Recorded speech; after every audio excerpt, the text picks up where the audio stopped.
Today, that's June 16th, the Communist Party of India, Maxist, is organizing an all-India protest. And this protest has certain demands to the Narendra Modi government. Now, we know that India has been facing a severe crisis with respect to COVID-19. It's the fourth in the number of cases. And the government's response, it is imposed lockdown. Now the lockdown is being eased. And the government's response has been widely criticized because it has failed to take care of the needs of some of the poorest, some of the most marginalized sections of the population. So it's in this context that the CPIM is conducting this protest. And to talk more about this, we have with us Brinda Karat, Polit Bureau member of the CPIM. Thank you so much for joining us. Pleasure to be here, Prashant. So one of the first things I wanted to ask was, I'll just mention the key demands first. One is a cash transfer of nearly 7,500 rupees. That's $100 per month for 6 months for every single family. A distribution of 10 kilograms of food grains, 200 days of employment under the Rural Employment Guarantee Scheme, and an end to the privatization of state enterprises. So could you detail some of these key demands in the context of how the government has been handling this crisis? Every country has given us what is called a stimulus package. I mean, in actual fact, if you analyze each and every one of those packages, they are really bailouts for the big corporates, for the banking sector. But even in the most committed capitalist economies, you have had a portion of that package which is directly additional expenditure for the people to put in the pockets of the people. In America, anyway, they've been getting an unemployment allowance. Apart from that, there is a direct cash transfer. But here in India, in the 10% GDP that the Modi government claims to have spent as part of that relief package, it's hardly 1% which is additional expenditure. Less than 2 lakh crore rupees. And the most shocking thing is, you have as much as 870 million tons of food grains rotting in the godowns of this government. They're spending money to keep that food grain safe from the rats. The hungry rats which are at the food grain stocks, because there's so much of it, they can't even keep it in godowns. We don't have enough godowns for it. But they're not prepared to distribute it to the people. They are giving bailouts to big corporates. In the last 2 years, they've given something like over 2 point, I don't know how many lakh crore rupees. Even now, right now as we talk, they're working on plans how to wipe off corporate debts to the banks, write them off.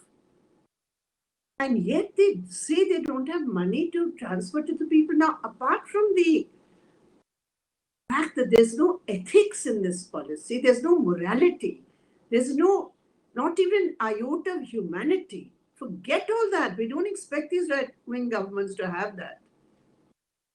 But it doesn't even make economic sense. Your country, your economy is in a recession. Your consumption expenditure is the lowest it has been for the last 2 decades. People have no money in their pockets. There's a huge demand side crisis in the economy. Give people money so they can spend and they can boost demand. There's nothing socialist about this. It's just capitalist common sense. Right. But that government is so committed to this so-called deficit and fiscal fundamentalism, which had been imposed as part of this whole neoliberal framework by international agencies and particularly international rating agencies.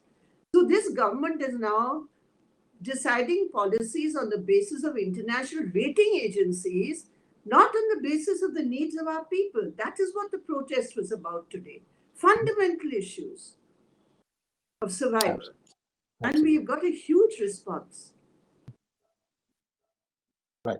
And I'll come to the details of the protest a bit later. But before that, I just wanted to ask you regarding the Modi government's handling of the pandemic itself. So how does the left see how the government's approach to the health sector, and to this crisis has been, since it has exposed many things about many governments across the world. You're absolutely right. And I think Modi government, along with Trump and Bolsonaro and others of that ilk, who refuse to accept the danger of this virus, who ignored it. I mean, the WHO had warned about the global pandemic much earlier on. In January, I think it was, that the WHO had given that warning to governments across the world. The Modi government didn't start acting until March. And in contrast, in Kerala, where we are running our government, even within this really difficult situation with such a resource crunch, communists in leadership of the state government, a provincial government, have shown that there is an alternative. If you have an alternative political vision, even though your resources are so limited, you can bring relief to the people. So we started on a scientific basis in January itself. And this whole question of testing, of tracing, of identification, of quarantining, the entire methodology, which has now been accepted all over the world as a model, was in Kerala. But in complete contrast to that, the Modi government, first of all, didn't recognize it. Secondly, when it did, it didn't prepare the people for a lockdown. I mean, what was in the government's mind? You're in a country with 14 crore migrant workers. They don't even have the correct figures. Even if you take their lower estimate of 8 crores. So of that, if you say 8 to 10 crores are migrant workers and you impose a lockdown, what were you thinking? What will they do without jobs, without incomes? And the margin between destitution and survival is literally daily work. Without the daily work, undocumented workers in India. So, although some governments tried to provide some relief, they showed their no confidence in the Modi government's policies by walking. Lakhs of workers, women workers, children, men, they picked up their bags and said, your lockdown doesn't work for us. We have to survive. We want to go home. And they started the long walk home. Thousands of kilometers all over the world, those images. And what did the government do? It was totally silent. So one big issue was the non-preparation for the working people of India. It was also at the time, during the lockdown of the harvest, and the government had nothing for the Kisans of India. So that was the second big blow. First the workers, then the Kisans, then the large number of self-employed people, small shopkeepers, street vendors. Where were they? They were left in the lurch. So there were rents to be paid, there were bills to be paid, there was food which had to be bought. Where was the money? So we said, provide the cash right now. Transfer the cash, transfer free food grains. Ensure that those who have worked will get their wages. I mean, even countries like Germany and the United Kingdom, when they gave their stimulus to smaller enterprises, they said this is to pay 70 to 80% of the wages of the workers. Not a pie in India, not a pence, not a cent. So the lockdown and the way it was done was unplanned, it was unthought of, it was callous, it was cruel, it was authoritarian. That's one aspect, as far as the people are concerned, and every section of the people. Right. And simultaneously, we've also seen that the government has been cracking down on dissent as well. Now, this is nothing new. There's, especially since 2014, when Modi came to power, there's been a very sustained attack on dissidents, on those who are critical of the government. But this lockdown has been especially used to attack the critics and those who have been involved, for instance, in protesting against the citizenship amendment as well. No, you're absolutely right in that, because there are two aspects. One, as I had mentioned earlier, right-wing governments are trying to use this lockdown to push their sectarian agenda. And here in India, the Bharatiya Janata Party, which is the ruling party, and its mentor or its controller, which is, an extra constitutional authority, which has a lot of power in India, known as the RSS, which is a fascistic organization built on inspired by Hitler and Mussolini. I mean, their own texts say that. So this is not something which, I'm just saying off the top of my head. So these two together and all their various affiliated organizations have tried to use the lockdown for two things, basically. One, to push neoliberal reforms. In that, you have some sections of the RSS who are a bit wary of it because their so-called nationalism won't take them so far as to totally oppose what the Modi government is doing in selling off the country's assets, but they do make a few noises now and again. So one is the issue of neoliberal reforms being pushed, the core of that being the scrapping of all labor laws, which is what the agenda is. All labor laws in India, which we've won since independence.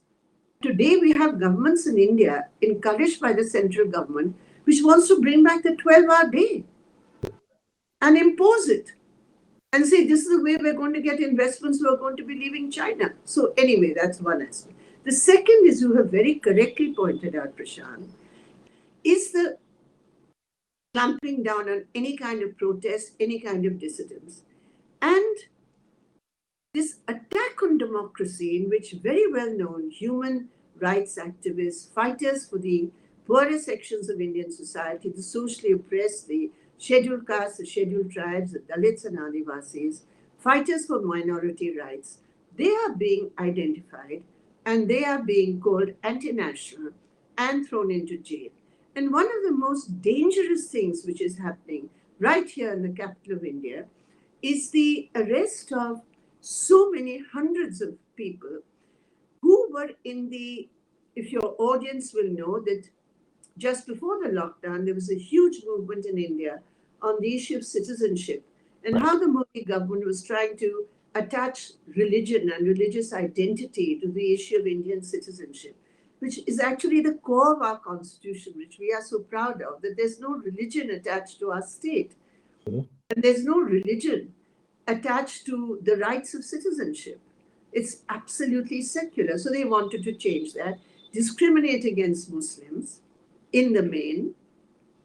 And now they are trying to target those activists of that citizenship rights movement and link it up with the kind of communal violence that the capital of India saw in February and in March, just before the lockdown. So today my case was there, coincidentally, on the 16th of June. My case had come up in the Delhi High Court, in which I had asked for action in January against those BJP leaders, including a union minister, who were indulging in hate speech, the kind of toxic language which we had seen in the capital of India. Since January to June, I'm very sorry to say the courts of India have not found it important enough to even force the government to reply to the petition which they've admitted. So this is an agenda which, they're taking these two together. The attack on people's rights in the form of neoliberal reform and the attack on constitutional guarantees of democracy and dissent, and calling everybody anti-national and throwing them into jail, including a young pregnant woman who was a 21-week pregnant young Muslim activist. Absolutely. Right. And finally, to build on two aspects you were mentioning earlier, one is that in one state in India, we saw that even writing "Red Salute, Comrade" is something that could be punishable by law. And simultaneously, we've also seen that there's been a lot of attack and targeting on the left. You mentioned being called anti-national, of course. And then there's a larger question of how during these times we see resistance itself. And you mentioned again one example, which is Kerala, which has been an example to the world. on how do we have an alternative way of dealing with a pandemic in a society. A question in parallel is, how do we visualize resistance at this point of time? And you mentioned the kind of response that today's protest got. There have been a number of other movements by organizations associated with the CPIM in the past couple of months, farmers' movements, trade unions movements. So seeing all this together, how do you look at resistance at this point of time itself? It is very difficult, to tell you the truth, because with COVID cases increasing as they are, we have not even reached the peak yet. And we're already fourth in the world. So there is a huge increase in the infection. And the poor are the most vulnerable because of lack of nutrition, because of lack of the access to health. And particularly women today are among the worst sufferers, because it is in this situation where in a patriarchal society like India, they are having to not only increase the huge burden of care work for families who are all locked in together, but at a time when there is no money in the house. So there's so much mental stress and also the vulnerability to infection, worry about the children. It's a horrible situation today for India's poor women, who are the large majority. So there is an objective situation, which on the one hand, you have a critical health emergency in a situation where you do have to take precaution. And on the other hand, you have a government which is not waging a war against the virus, but waging a war against its own people and their rights. So obviously, as communists, we cannot, we will not, and we have not kept silent. So one big part of our work has been relief work, reaching out to lakhs and lakhs of people, donations also from poor people, and professionals who've been so generous in giving relief and helping us. So there's not a single area in India where the red flag is not visible in giving relief work to the people. But now we have to move on to the big stage of struggle. And as you have very rightly said, the trade unions, the Kisan movements, women's organizations like AIDWA, the All India Democratic Women's Association, they have been out in the streets. And how are we doing it? We have said, start at the village level, the block level, and reach out to these lakhs of people there. And as we reach out and mobilize them on the very basic demands, which is there for each and every section of our people, the struggle will increase. Now today in a state like Kerala, the reports are that over 10 lakh, that's 1 million people in one small state of India. 1 million people were out today, but they observed physical distancing. We totally abhor that word social distancing.